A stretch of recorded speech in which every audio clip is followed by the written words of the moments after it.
Hello, everyone, and welcome back to The Rundown. I will be your host today, Craig DeLuz, coming at you from the West Coast, the left coast, behind the Iron Curtain, otherwise known as the Sierras. And today is Monday Fun Day. I stop what you're doing, cause I'm about to ruin the image of me that you're used to. I look money, a king bee making honey, see? Deep state, I hope you're ready for me. Now gather round, I'm the new sheriff in town. All my people rise up and stand your ground. Now drink up all the Diet Coke you got on your shelf. So just let me introduce myself. My name is Trump D. I like my mashed potatoes lumpy. Fake news, oh how I like to punk thee. That little sniper on the slow tin, he took a shot but he missed me. I don't fall, y'all, I'm like the ever ready bunny. Still going strong and spunky. So put on your big boy pants. Come on, let's do the dance. The Trumpy dance is your chance to do the Trump. Come on, do the Trumpy Trump. Come on and do the Trumpy Trump. Check me out, y'all. We do the Trumpy Trump. Just watch me do the Trumpy Trump. Do you know what I'm doing? We do the Trumpy Trump.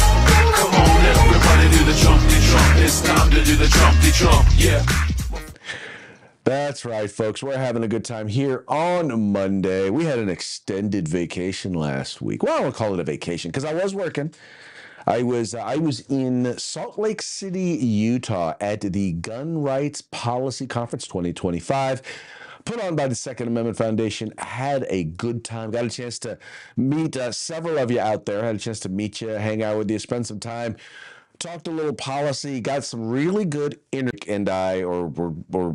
we're not able to do the show. Let's be honest. I mean, we're two dudes who have lives and businesses, and sometimes we can't be here. So what we're going to do is we're going to use those opportunities. So instead of not having a show, we'll have an interview from the Gun Rights Policy Conference, or any of these extended interviews that we're doing. So we're going to be doing a lot more interviews. We're going to have folks on, just come and talk about various different stuff, not just getting into the news like we normally do. And we'll use those as our pre-recorded shows, as basically as opportunities for you guys to still get the show, even when even when we're not able to be on with you live. You can still get some very, very cool, fresh content. I'm not doing best ofs, because best ofs are just, I don't know. I'm not the kind of I hate best ofs. I hate when other people do it. So I would just rather have some content ready for you, ready to go for you. So anyway, so that's when you're going to see them. So when we're not able to do a show, bam, we'll start throwing those interviews in there. And I promise you're going to want to watch them, because there's some very good interviews, some very quality people that we were able to hook up with there at the Gun Rights Policy Conference. In any case, Mike is not here today, so it's just going to be us. Remember, if you're watching the show live, 3 p.m. Pacific, 6 p.m. Eastern, on YouTube, on Rumble, on Twitter, on Facebook, just know that, hey, we're taking your comments. We are paying attention to you, and we hope that you're paying attention to us. Go ahead and let us know, where you're at, where you're watching the show from. Let us know what you think, either just about the show in general, about the specific topic, and, give our audience a shout out. We would love to hear from you. And just know this, though, as I always make clear, you don't have to agree with us. All we ask is that your comments be interesting. You don't have to agree with us. In fact, if you disagree with us, it's more likely that it's going to be interesting, because then it will give us the opportunity to mock you. Oh, wow. Is that a mockingbird? Man, is that a mockingbird? Is that a mockingbird?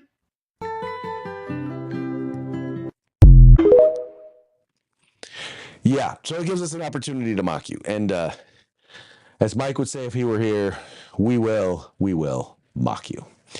All right, let's go ahead and start to get into the program. And you know how we always started, folks, right? You know how it works. We got to pay those bills first. So it always starts with a quick shout out to our sponsors. We're going to start with the folks over at Hitman Industries, rifle and pistol caliber barrels available for you to purchase at any length. All you have to do is go to hitmanindustries.net. If you've purchased an AR in the last few years, chances are you already have one of their barrels.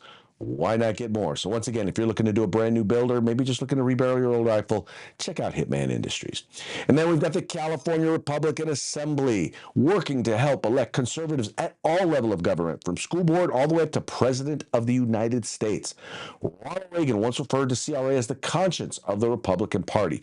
You need to check them out. Just go to cragop.org. That's cragop.org. If you want to be a part of California's future today, you got to join CRA. And then we've got the best in concealed carry tactical holsters available on the market. Just go to Hog Holsters. That's hogholsters.com, HAWG holsters.com. That stands for Helping Americans Wear Guns. Now, let me tell you, if you decide you want to buy one, make sure you use the discount code The Rundown. All caps, one word, no spaces, just like it is right up there, and you're going to get yourself a handy little discount. And then finally, we've got the place to go. If you look, the weathers are changing, so I'm sure you probably need you some fall weather gear, some wet weather gear. Maybe you need you some cold weather gear as we get into the winter, because guess what? You probably already, by the way, I'm guessing that their hot weather gear is probably going on discount. But we all need tactical, right? We all need tactical gear, whether you're looking for camping, whether you're looking for maybe your EMS, maybe your law enforcement, maybe your military. Whatever it is that you're looking, you can find all things tactical except the gun at uscombatgear.com. They have a huge selection. They have great prices, very competitive prices. In fact, they specialize in group sales.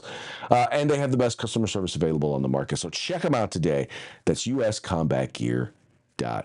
All right, let's get into our first story here. Now, it is funny that when you hear all the stuff that was going on surrounding Jimmy Kimmel, right? And everyone talking, all the people on the left talking about, oh, Jimmy Kimmel, they're trying to censor Jimmy Kimmel, right?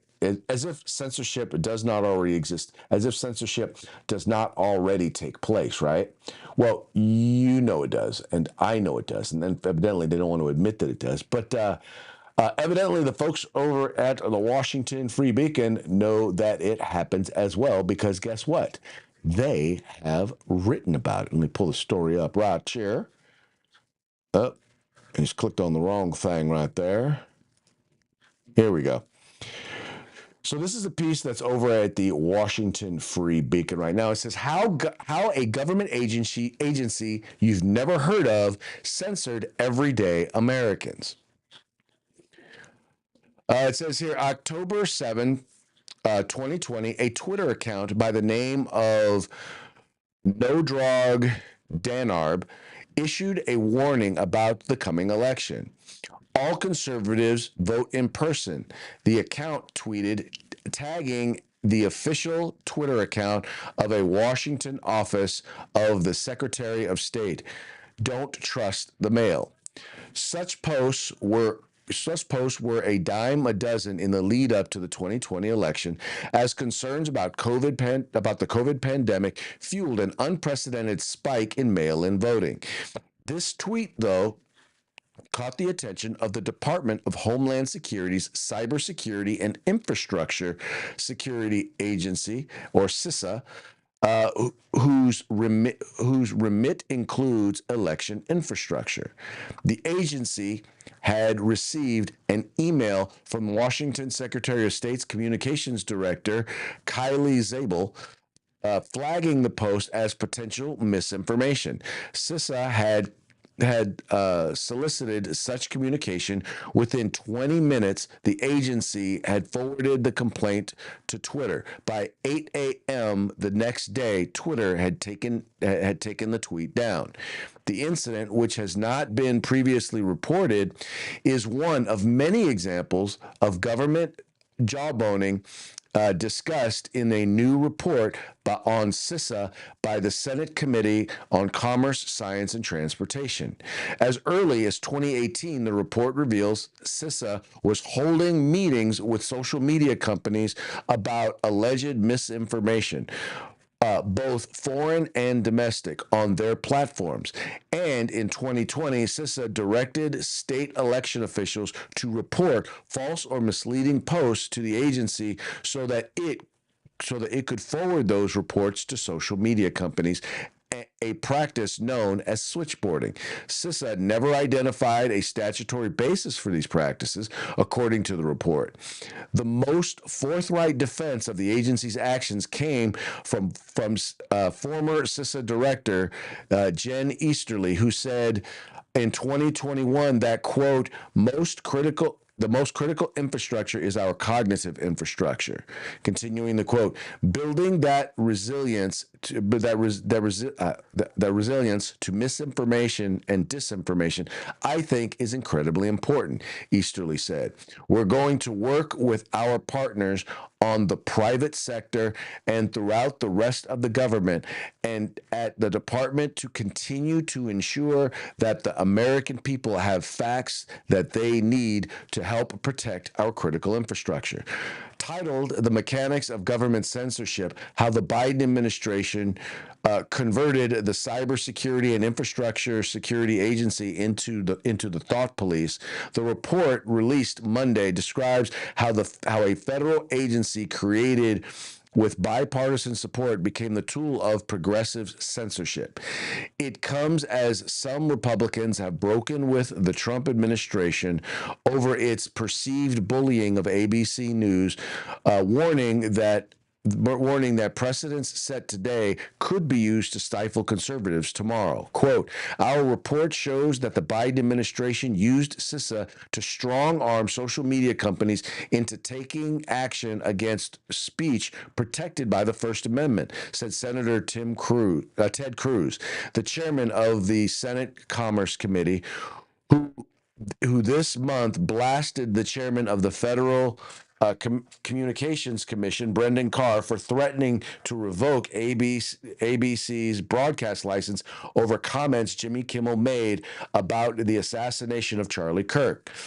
For the past decade, I've led the fight against government censorship, whether it's CISA or the FCC or the Biden White House. Inevitably, these tactics have been and will be disproportionately used to silence conservatives. The report shows how the Biden administration used the levers of federal power to stifle dissent without a murmur of concern from political allies. Folks, and once again, it's not like we didn't know that this was happening. As Mike and I have said, I don't know how many times, the difference between a conspiracy and the facts are usually somewhere between 6 months to a year, until it eventually seems like these days, until it eventually becomes revealed as fact. And that's what we're dealing with right here. Is this particular agency has been used? I mean, keep in mind, this is something that was used. This was an agency that was used to deal with COVID.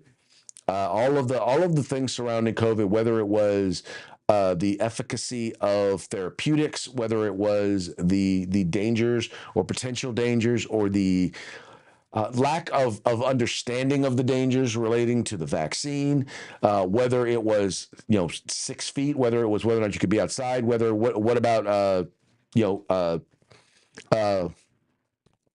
if you've already established immunity because you already had it, right? All of these things were all things where they came after us. Did I mention? I don't remember if I mentioned the Biden laptop. I mean, for Democrats, and let me clarify, it's not just Democrats. The media, which by the way is code for also Democrats, in many cases, they're taking big time efforts to try and end what they call misinformation or disinformation.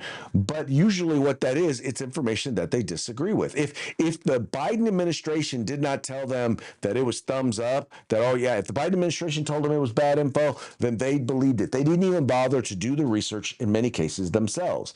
And there were tons of things that they passed off. And their big effort was always about AI and the use of AI in the creation of misinformation or disinformation, but literally flat out ignored the blatant misinformation and disinformation being put out by the left, by other media outlets, by the government themselves.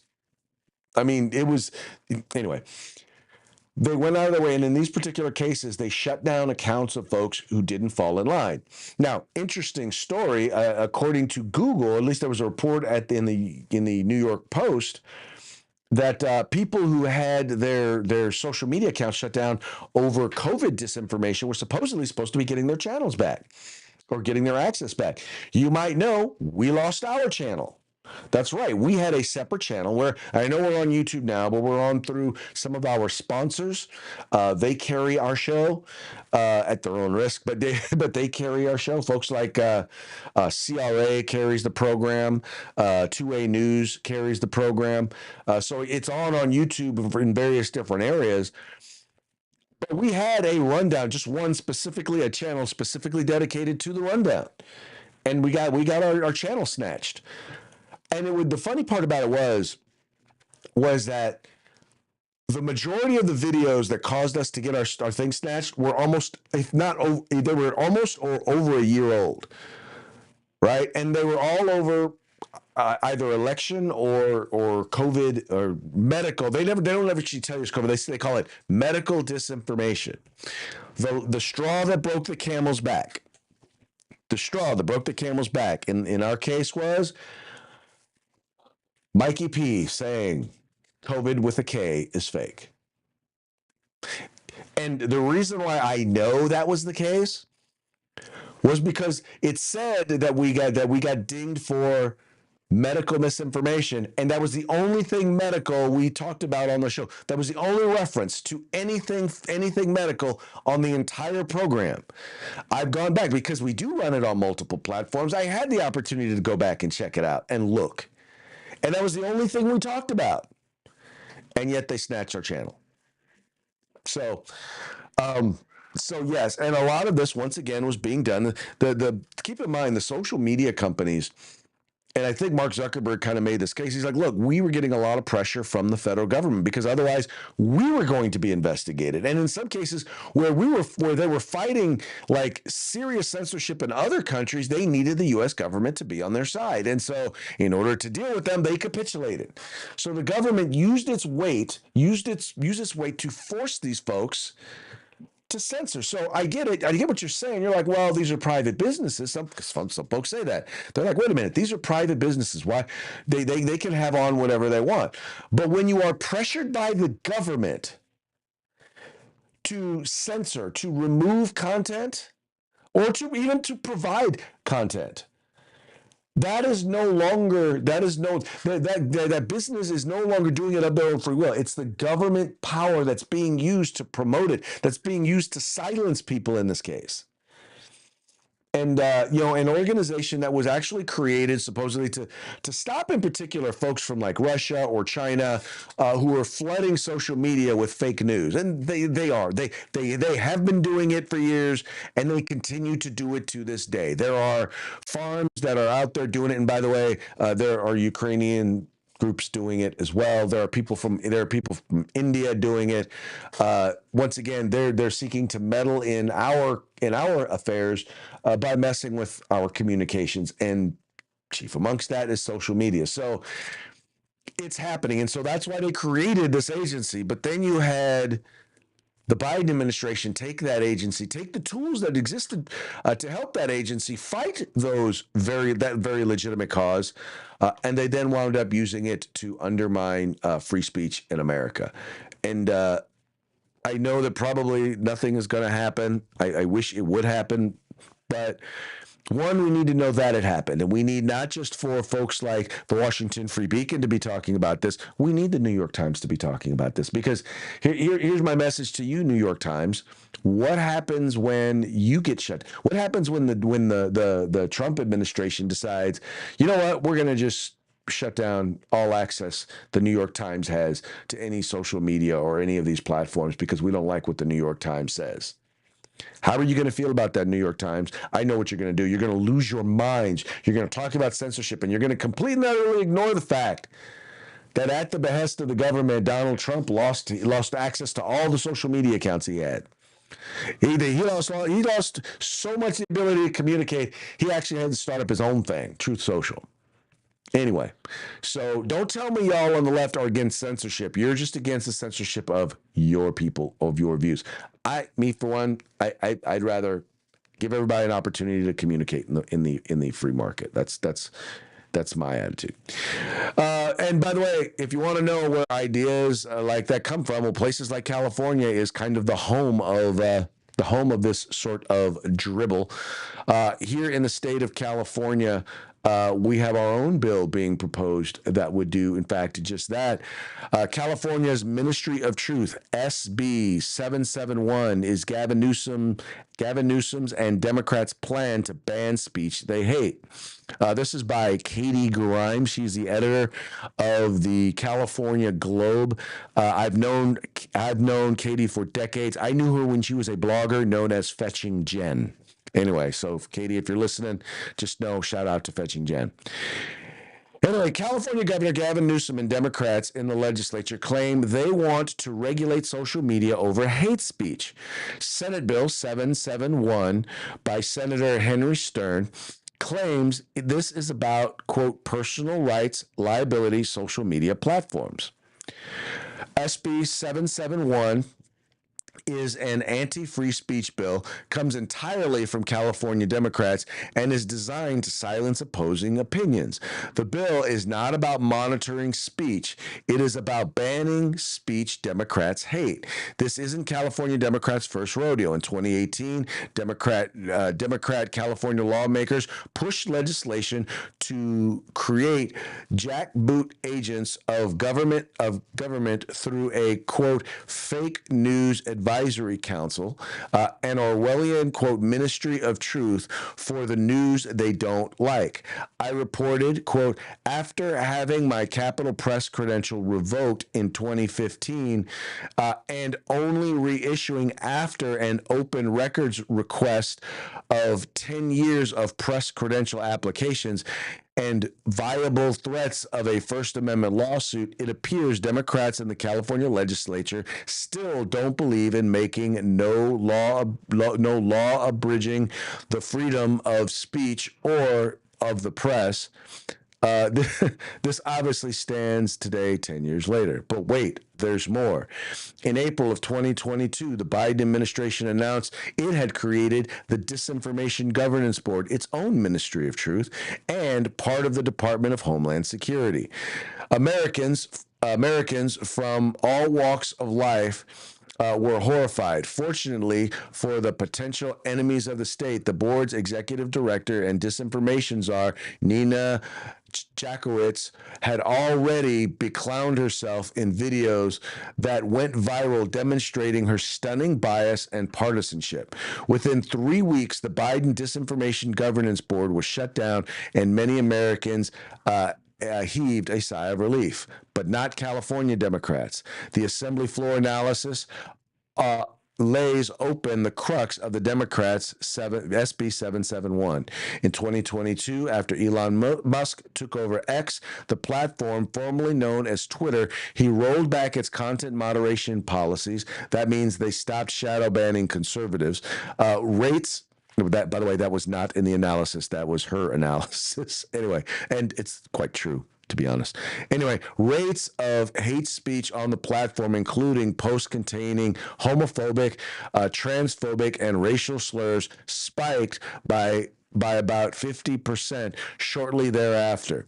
One in 2025, Meta CEO Mark Zuckerberg followed suit. Citing the re-election of Donald Trump. He announced Facebook, Instagram, and Threads would remove restrictions on topics like immigration and gender that are out of touch with mainstream discourse. Meta platform users also hereafter reported a similar spike in harmful content. Now, I need you folks to understand once again, and this is when she talks about this was about speech that they hate. So in other words, if you say things like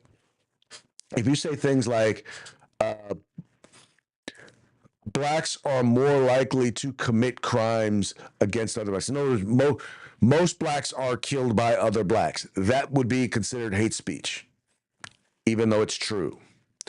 If you were to say that, for example, raising children in a two-parent household with a mother and a father is preferable to two mothers or two fathers, even though the data shows that to be true, that would be considered hate speech. If you say that a child should not be given drugs that could have a long-lasting harmful effect and should not be chemically transitioned, shall we say. Or if you say that kids shouldn't be given content in schools that is of a sexually provocative nature because it talks about gender and gender identity, that is considered hate speech. It's literally, if they hate it, it is hate speech, and they want to make it so that they can basically keep that stuff off of social media. Now you have to figure California represents 1/20th of the nation's population, so you got to figure, because we represent an outsized portion of the nation, you got to figure that the restrictions are going to play a significant role, not just in California, but in many states. Anyway, folks, this is dangerous. This is really, and like I said, you get this sort of stuff in California because we have a lot of liberal left-wing politicians that get elected here. That's why you have it. And unfortunately, I don't know that is going to change anytime soon. That is very, very unfortunate, but it's something to keep an eye out on. And the reason why I encourage you to keep an eye out on is because just because these ideas start in California, even if we kill them, doesn't mean that they end in California. This is the land of fruits, nuts, and bad ideas. It truly is. There is not a piece of legislation that I have seen in any other state that did not, in one way or another, originate from some politician, some left-wing politician right here in the state of California. So here is the warning. You see it coming. The Ministry of Truth, the California's Ministry of Truth, it's a real thing. And know that they'll be coming after you next. All right, now this, and by the way, this is why this is so important. So you've got folks like the New York Times, and it's, the New York Times, in the wake of the assassination of Charlie Kirk, has been probably the most despicable media outlet out there. And trust me, there are some despicable ones.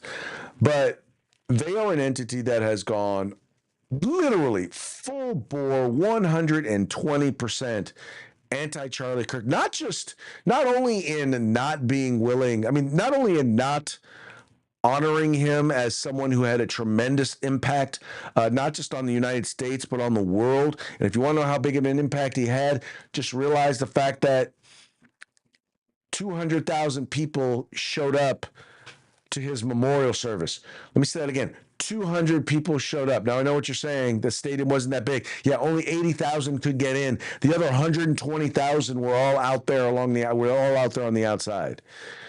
And oh, by the way, did I mention that over like 100 million people watched it online? It was 5 hours. The heads of state for the United States were there, and they were proclaiming the gospel. Anyway, so in the wake of that, they've decided that they're going to do whatever they can to dismiss and quite frankly be pretty darn disgraceful when it comes to Charlie Kirk. I decided to go ahead and I did a Google search, right, on New York Times and Charlie Kirk. And this is what I came up with. Now, these are the articles that have been coming out over this is just the last couple of days. This is here, what the public memory of Charlie Kirk revealed. For those who felt disintegrated, denigrated. There you go. Denigrated. Oh my God. I'm sorry. Gotta get a new prescription. For those who felt denigrated by his rhetoric, bipartisan tributes to him as a champion of free speech argued something dangerous. All right. So you can tell which one. By the way, I'm not going to be able to read these full commentaries because I will not give the New York Times a nickel of my money. But you get an idea what it says. She was fired for a comment on her private Facebook account. 2 days after Charlie Kirk was killed, Suzanne Swerk, an employee of Ball State University in Indiana, woke up to a cascade of missed messages. Basically, she decided to celebrate the assassination of a person who was peacefully engaging in dialogue with young people. She decided that she was going to celebrate it, and the folks at Ball State appropriately enough, knew that was inappropriate. New York Times dusted out and brought out this old biddy, Hannah Nicole Jones. She calls public mourning for Charlie Kirk unsettling. After Charlie Kirk's death, a bumper crop of conspiracy theories. The right's post-Kirk crackdown has a familiar mob logic. Tasahani Coates on bridging gaps between and drawing lines. Yeah, he was out celebrating it. Updates from the Kirk Memorial. I mean, once again, they decided that they're going to just go full throat anti-Kirk.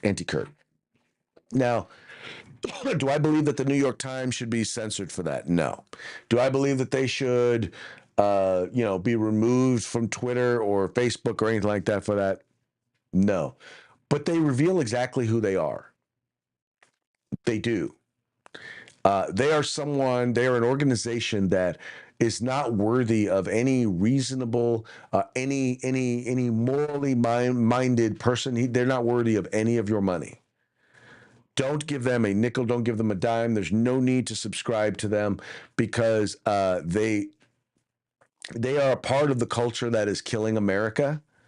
They're part of the culture that is killing dialogue. I mean, here's a guy. I mean, say what you want if you've ever taken the time. And by the way, if you have not taken the time to just sit down and listen to Charlie Kirk, to watch some of these videos, watch the extended videos. You don't have to watch like hours, but sit down and watch. And there's tons of them right now on social media. There's tons of them on YouTube. Watch an interaction with just one student and watch how he kind of does. I would suggest more than one, but just one. And every interaction goes just like this. Tell me what you believe. That's what he says to them. He says, tell me what you believe. Then he's like, okay, what I'm hearing you say is this is what you believe. And, or ask me in the question. It's like, what you believe is this, or this is the question that you have. And he makes sure to get there, okay, that's what you're saying, right? Then he reiterates to them what he believes and why he believes it. Sometimes he does it by asking them questions because he wants them to think, and a lot of times it's so that he can get them into a corner to help them to understand the corner that they have painted themselves into. He didn't put them there. They put themselves there. But anyway, because a lot of times, and it's not that it's a corner of his intellectual intelligence. It's literally the things they profess to believe and reality, truth, his is nothing more than a revelation. In order to help you understand, look at the corner that you have painted yourself into. Now, here's the reason why I am not in that corner, because I believe these things. And that's how he did it. And in the end, whether you agreed with him or not, you're part of friends. You can get a hat. If you were, now here's the other thing. Were there times where he was a smart aleck? Yes. Were there times where he could sound condescending? Yes. But, a big part of that was he spoke to people how they spoke to him. If you were a jerk to him, he could be a jerk back. And I won't even say a jerk because he was a lot nicer in many cases than I would have been. Now, he was very aggressive because he believed what he believed and he wore his faith on his sleeve. But, the New York Times, now keep in mind, the New York Times basically, this is the group that basically wound up eventually firing an editor for allowing an opposing viewpoint from a sitting U.S. senator to be printed. They don't want free speech. They want their speech. The New York Times wants only their perspective out there. They're not interested in free speech. They want their speech. They want to be free to spew whatever they want. But they don't want real, true, free speech. Anyway, I in the end, I'll be real, because I'm hearing now about people doing, first of all, you're seeing TPUSA chapters popping up all over the place. You're hearing about people doing TPUSA events at colleges. I would love to go back. In fact, I'm trying to reach out to some of the folks at my alma mater, California State University, Chico. I would love to do a Charlie Kirk style event there at Chico State. For those, a lot of people don't realize, I was the first black student government president there at Chico State back in 1991, 92. The first. And so I'm sure that they would be very, very interesting. They would love to hear how a then I would say I was more of a moderate, but I would probably say I was not. I definitely was not. I was not a registered Republican, and I would not have claimed myself to be a conservative. I look back on it now, and I had very, very conservative principles and values, but I always just kind of everyone around me was a Democrat, so I kind of felt like that's what I was supposed to be. But I think being a finance major really kind of made it so eventually, once you know how the economy works, eventually I was going to have to eventually become a Republican or a conservative. But really what made me a conservative was having kids, getting married, having kids, giving my life to the Lord. And anyway, all I know is I would love to do an event like that there. But anyway, by the way, speaking of like the growth and the expansion of what is going on there, of what is going on within, just the realm and the impact that he has had on people. You're hearing more and more, and the mainstream media won't talk about this, but they're calling it the Charlie Kirk effect, and that's where ministers are seeing a faith revival. In particular, starting to see young people come back to church. That's right. This is being reported by the folks over at Breitbart. It says here, the Charlie Kirk effect: ministers see faith revival in wake of Turning Point USA founder's assassination. A California pastor who was close friends with Turning Point USA founder Charlie Kirk is seeing a spiritual revival after Kirk was assassinated on September 10th. Calvary Chapel, Chino Hills pastor Jack Hibbs told Fox and Friends recently that the people are asking his church for answers. The outlet reported on Sunday.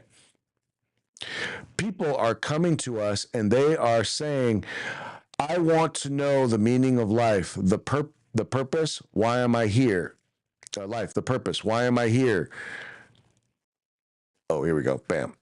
Purpose, why am I here? Here we go. Fox Reports said people are calling the movement the Charlie Kirk effect. And this is a thing being reported by Fox News. It says Charlie Kirk effect. Faith leaders report a 15% rise in church attendance as young people inspired by Charlie Kirk turn to Christianity, with Bible sales surpassing 10 million through August 2025. Kirk was fatally shot. I don't need you guys already know that one.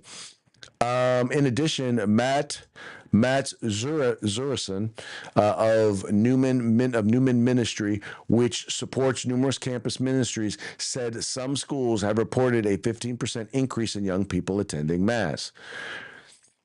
The day after Kirk was killed, Hibbs said Kirk was a faithful witness of Jesus Christ and never hesitated to share the gospel with people, according to Breitbart News.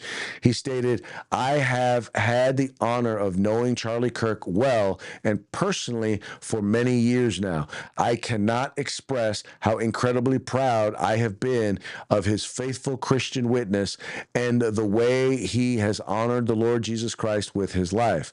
Charlie was known as an intellectual giant, a very compassionate young man, and one who was tirelessly devoted to the nation's welfare and our glorious republic.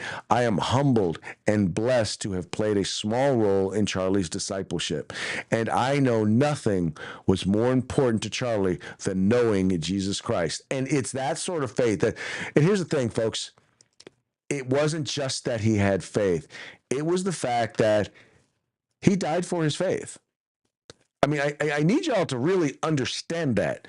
Charlie Kirk died proclaiming the gospel. He died doing the thing that the Lord asked him to do, and really in teaching, in trying to sharing and ministering truth and love. And I know that some people are like, oh, truth, he was debating politics. He was debating truth. Now, I'm like this. I happen to be a conservative. I happen to be a Republican, not because Republicans are perfect, but because as a party, as a political entity, it is the closest of any of the major parties. It is the closest to my values as a Christian, the values that I happen to believe in. And yes, I don't care if you say you are talking separation of church and state. I have a right to make sure that my views and my values are expressed and are defended in the public square and in our politics as anybody else, as someone who's LGBTQ, as someone who is Buddhist or someone who is Muslim, as someone who is agnostic or atheist, as someone who is into free markets, as someone who is a communist. It's about expressing your values in the public square and in government. That's what it's about. And you, just like you have a right to do that, I, as a Bible-believing Christian, have a right to do it as well. And Charlie Kirk did it. And, you know, part of the thing is that, here's what it is. People want to have that kind of faith. When someone has that kind of faith in something, it makes you wonder, I want to check it out because, like I said, he gave his life for it. And you hear people now who say that, look, if you knew that you losing your life would lead to people coming to Christ, would lead to people really wanting to engage in dialogue and really would make a difference in their lives the way that it has, would you, if you knew that and you still had the ability and you had the ability to not do it, but if you didn't do it, that wouldn't happen. If you didn't die, that wouldn't happen. I've heard to a person, I've heard everybody say, yes, he would be happy. Yes, he would have given his life. His only regret would have been not being here for Erica, his wife, and his 2 children. That would have been his only regret because sharing the gospel was a vital, important thing to him. And helping make America great, making America great again. And you know, it's not that America's not great, it's that we're not on a great trajectory right now.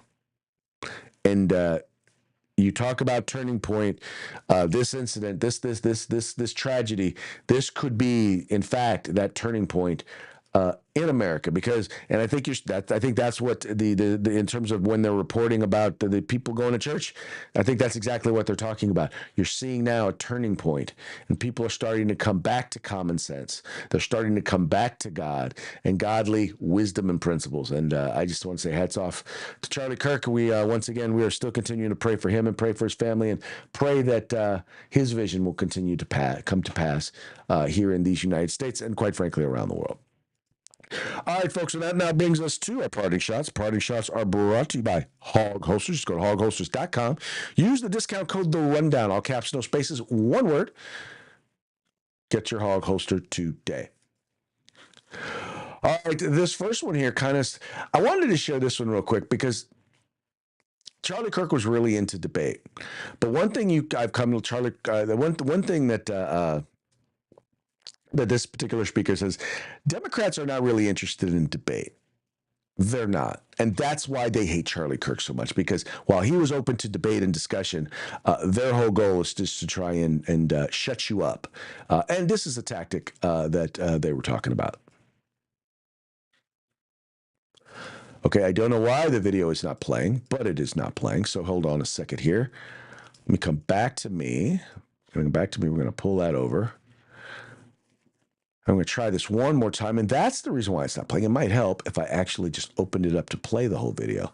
Sometimes I'm running, don't get a chance to check all this stuff here, but here we go. Check it out. Learned something after 10 years of debating Democrats in the House of Delegates and just the woke in general. I was debating, they were diagnosing. Here's what I mean by that. I would say something insane, like, I think we should have better border security. To which they would respond, oh, so you're xenophobic. No, I'm not. I don't have a phobia. I don't have an irrational fear or hatred of other people or different cultures.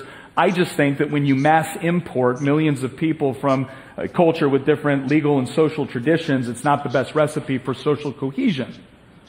Oh, so you're a racist. No, I don't believe in the inherent inferiority of any person based off of the race. I think you should be judged by individual actions and character. Let me give you an example of what I mean, just so there's no confusion, that I don't hate anybody. Let's say you mass import millions of people from a culture that believes it's perfectly appropriate to stone a woman for exposing her hair in public. And you take that mindset and that cultural tradition and you merge it into the United States overnight. That's probably not going to blend well. Oh, so you're Islamophobic. You see what's going on there? Like, I'm presenting arguments. I'm presenting facts, data, analysis, logic, and they're trying to diagnose what sort of phobia or bigotry I'm guilty of, not so they can engage with my argument, but so they can dismiss it. And that's the overall goal. So they can call you hateful. They can call it hate speech. That's what we're talking about. When you think about what really upset them about Charlie Kirk, it wasn't what he said. It was the fact that he was effective at saying it. Right? They didn't like, it wasn't what he said was hate speech. They just hated what he said. And they hated that he was so good at saying it. Right? Things like this. These are the sorts of arguments that he would present. And by the way, this is not him, but you'll recognize this gentleman. Social justice is about equity, not equality, right? Not what we all grew up with, equal opportunity, but equity, equal outcomes. So it's redistribution with a view toward achieving equal outcomes for various specified groups. Jesus, in one of his parables, parable of the talents, and you have the owner who gives different talents to different workers. There's one, and then, there's two, and then there's five. He comes back, and one of them has done better with his talents than the others, and he doesn't take from the one who did well and give to the one who did poorly. He actually takes away from the one who did poorly and gives it to the one who does well. I refer to that parable because it really flies in the face of the idea that the Christian attitude ought to be equal outcomes. The Christian attitude is justice writ large, the righteous and equal application of God's law, but not equal outcomes. Okay, so that was Vodi Bakum Jr. He recently passed away, 56 years old. But I mean, those are the sorts of truths that he talked about, and Charlie was very good at not just talking about it, not just talking about the biblical principle, but then applying it to modern day public policy in his conversations. And they just absolutely positively hated it. They hated truths. They hated truths, for example, that that rights don't come from government. The notion that rights don't come from laws and don't come from the government, but come from the Creator, that's what the Iranian government believes. So the statement that our rights do not come from our laws or our governments is extremely troubling. So Senator Kaine said in this hearing that he found it a radical and dangerous. All right, I made the mistake again of not checking the entire thing and make sure that the entire thing was then going to be available. Let me do this. So here's what I'm gonna do. I'm gonna move that all the way to there. Move that all the way over. There we go. Now I'll let you hear the rest of it. Notion that you would say our rights came from God and not from government. I just walked into the hearing as he was saying that, and I almost fell out of my chair. Because that radical and dangerous notion, in his words, is literally the founding principle upon which the United States of America was created. And if you do not believe me, and you made reference to this, Mr. Barnes, then you can believe perhaps the most prominent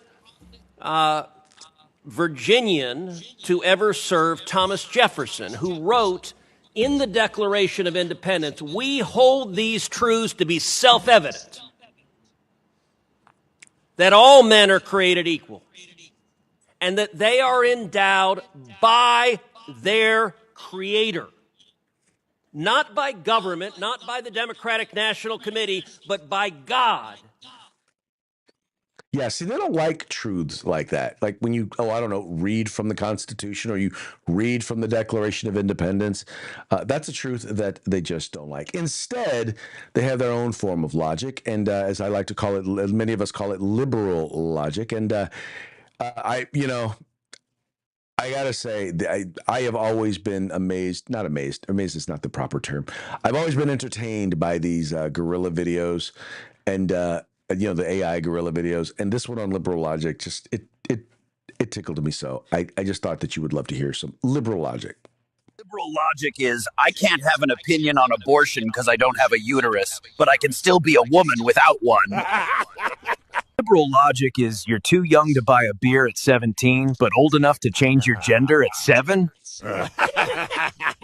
Want to stop drunk drivers from killing sober drivers? Ban sober drivers. That's how gun control works. Want to stop illegals breaking laws? Give them free benefits and punish citizens. That's how compassion works.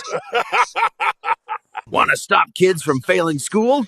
Erase the grades. That's how equality works.